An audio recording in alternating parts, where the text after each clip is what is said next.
ప్రతిరోజు social media వేదికగా ఎన్నో ఆర్టికల్స్ రాస్తూ సమాజాన్ని మేల్కొల్పే సందేశాలతో మనందరి కుటుంబాలలో ఒక సభ్యుడిగా మారిపోయిన బాబా ఇప్పటికి ఎన్ని వేల ఆర్టికల్స్ రాశారో తెలుసా? నిత్యం సమాజం కోసమే ఆలోచిస్తూ తను చేసే సినిమాల ద్వారా కూడా సమాజంలోని సమస్యల్ని ఆవిష్కరిస్తూ వాటికి పరిష్కారం చూపడం కోసం తనే పాత్రధారిగా మారి ఎన్ని ఉపాయాలు, ఎన్నో పరిష్కారాలు చూపిస్తూ ముందుకు సాగుతున్న బాబా ఇప్పటికి ఎన్ని సినిమాలు తీశారో తెలుసా? కార్మికుల కోసమే అహర్నిశలు ఆలోచిస్తూ అర్ధరాత్రి కూడా అన్నా అని పిలుపొస్తే పరుగులు తీసే బాబా తన కార్మిక వర్గమైన డ్రైవర్ సోదరులకు ఎంత ప్రాణం పెడతారో తెలుసా?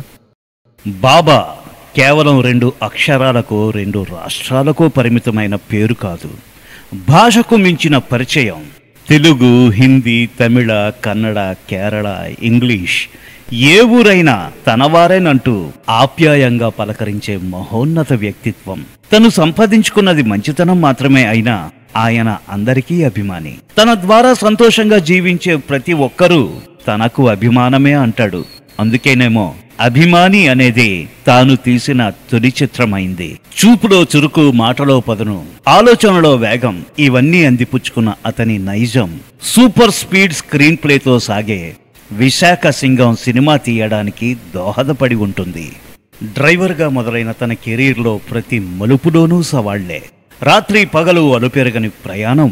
అడవిలో ఒక రాత్రి సినిమాకు తను చూసిన వాస్తవ పరిస్థితులే కారణమని, ఆధారమని చెప్పవచ్చు.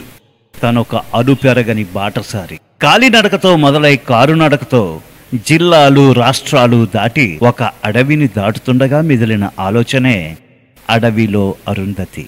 వృత్తి ఒకవైపు, ప్రవృత్తి మరొక వైపు.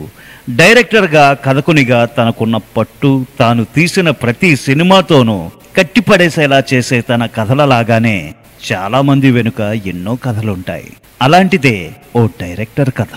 ఇక కథ తనే చెప్పాల్సి వస్తే మాటల్లో మాంత్రికుడు, చేతల్లో మంచి బాలుడు అయిన తన పాత్రనే స్టోరీగా తీసిన ప్రశ్నించే డ్రైవర్ రాముడు. తను చూసిన అనుభవాలు, తనలో నిగూఢమైన భావాలతో భవిష్యత్తులో వచ్చే అలాంటి సమస్యలకు చక్కని పరిష్కారాన్ని చూపగలిగారు. హృద్యమైన తన మధురానుభూతులు, తీపి జ్ఞాపకాల దొంతరంలోనికి కూడా తీసుకుపోగలిగారు మన బాబా. 1989 లవ్ స్టోరీ ద్వారా పెద్దవారితోనూ తిరిగారు, పేదవారితోనూ ఉంటారు, అందరినీ సమానంగా చూస్తారు, అందరిలోనూ దేవుడుంటాడనే బాబాగారు తప్పు జరిగితే ఓ ఈశ్వరా అల్లా తప్పెవరిది అని నిలదీసి పరిష్కారం కూడా అడుగుతారు.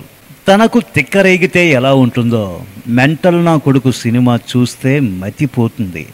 బాధ్యత పట్టడం, బాధ్యతగా ఉండడం, బాధ్యతలు నేర్పడం, వ్యసనాలకు బానిసలు కావద్దు అని చెప్పడం ఇవన్నీ కలిసి వ్యసనం అనే సినిమా తీయడానికి ఉసిగొలిపి ఉంటాయని చెప్పడానికి సంకోచించనక్కర్లేదనుకుంటాను.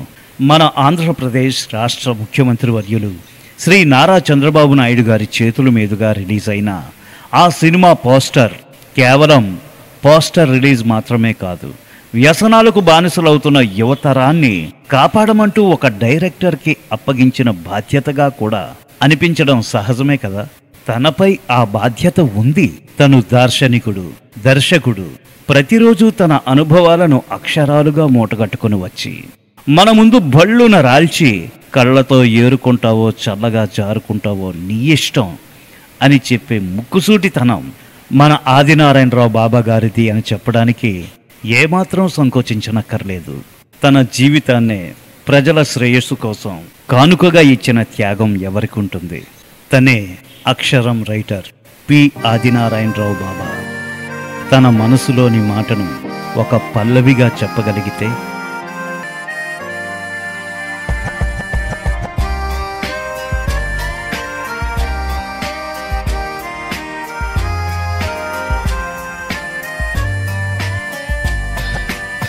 అక్షరమే నా పయనం, అక్షరమే నా గమ్యం, అక్షరమే ఈ జీవితం, మీదే ఈ జీవితం.